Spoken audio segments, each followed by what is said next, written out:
नमस्कार, आपका नेता में आपका स्वागत है। मैं हूं श्वेता रंजन। आपका नेता में आज हम आपकी मुलाकात कराएंगे एक ऐसे नेता के साथ जो कि एक कद्दावर नेता के रूप में जाने जाते हैं। उत्तर प्रदेश के मुख्यमंत्री रह चुके हैं और आजकल इनके हाथ में बागडोर है उत्तरांचल की। आज हम बात करेंगे नारायण दत्त तिवारी से। सर, आपका बहुत बहुत स्वागत है हमारे शो में। बहुत धन्यवाद। नारायण दत्त तिवारी से हम बातचीत शुरू करेंगे, लेकिन उससे पहले हम देखते हैं कि इनका अब तक का राजनीति का सफर कैसा रहा है। नारायण दत्त तिवारी का जन्म 1925 में नैनीताल के पास के एक गांव बालूटी में हुआ। इनके पिता श्री पूर्णानंद तिवारी एक स्वतंत्रता सेनानी थे। 17 साल की उम्र में एनडी तिवारी अंग्रेजों के बड़े दुश्मनों में शामिल हो गए। 1942 से 1944 तक इन्हें जेल में रहना पड़ा।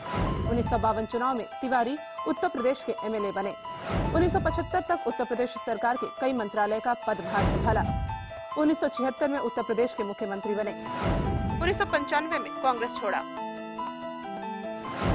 1997 में फिर कांग्रेस पार्टी में शामिल हो गए।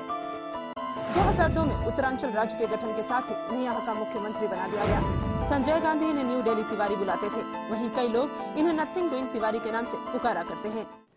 तो देखा आपने तिवारी जी की उसमें आप स्वतंत्रता सेनानी रहे हैं, आपने कैसे राजनीति में कदम रखा, आप किस मुकाम पर हैं, आप हमने सब कुछ दिखाया। लेकिन उसमें एक बात जो कही गई है वो है कि संजय गांधी आपको एनडी तिवारी यानी न्यू दिल्ली तिवारी के नाम से बुलाया करते थे। तो उसके पीछे न्यू दिल्ली तिवारी क्यों कहेंगे?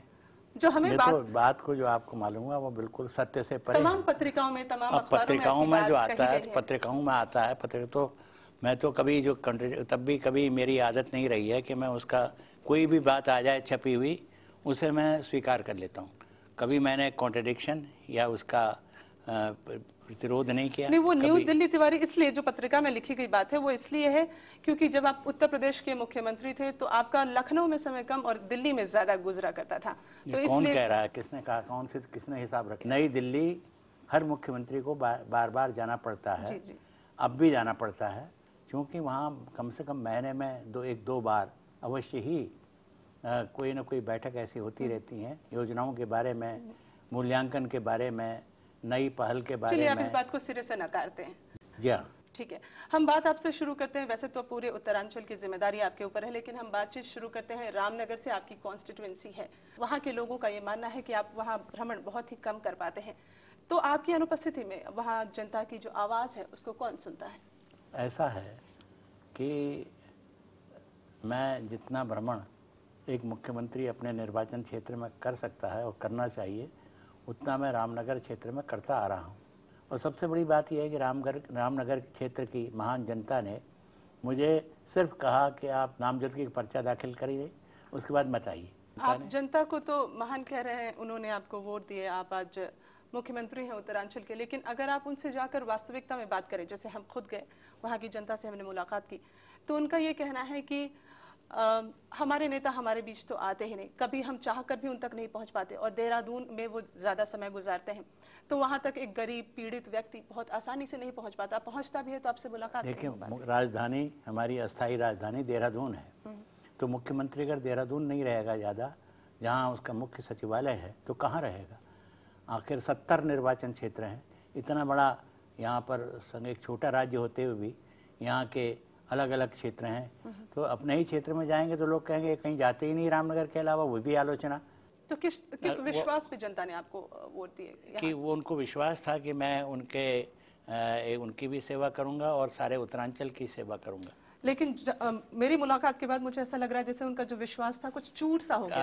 आप जब गए होंगे, पता नहीं किससे मिले आप, क्योंकि विरोधी दल भी होते हैं, उनके लोग भी कभी कभी कुछ न कुछ कहते हैं। बट हालात ऐसे कैसे हैं? मैं आपको खुद दिखा देती हूँ, आप एक रिपोर्ट देख लीजिए, हमने तैयार की है। क्या वो एक सफल चीफ मिनिस्टर हैं? मुझे नहीं लगता है सफल है वो। नहीं जी, नहीं।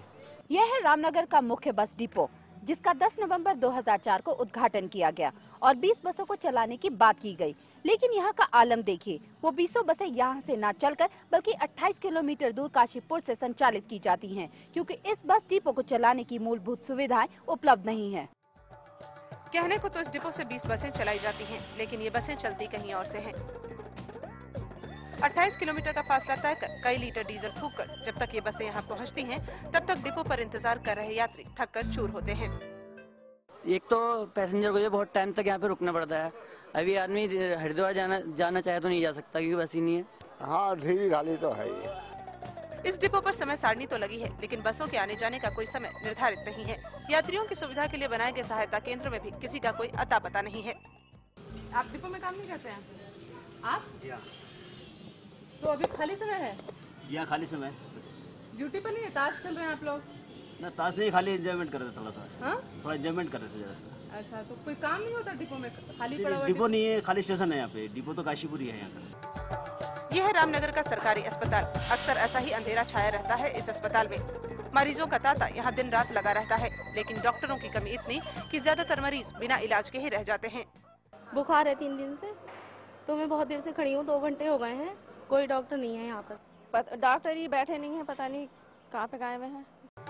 इस अस्पताल के बदले एक बेस अस्पताल बनवाने का वादा भी किया था मुख्यमंत्री साहब ने, जिसे सितंबर के महीने तक बनकर तैयार हो जाना चाहिए था। लेकिन आने वाले 1 साल तक इस अस्पताल के बन जाने का कोई ठिकाना नहीं है।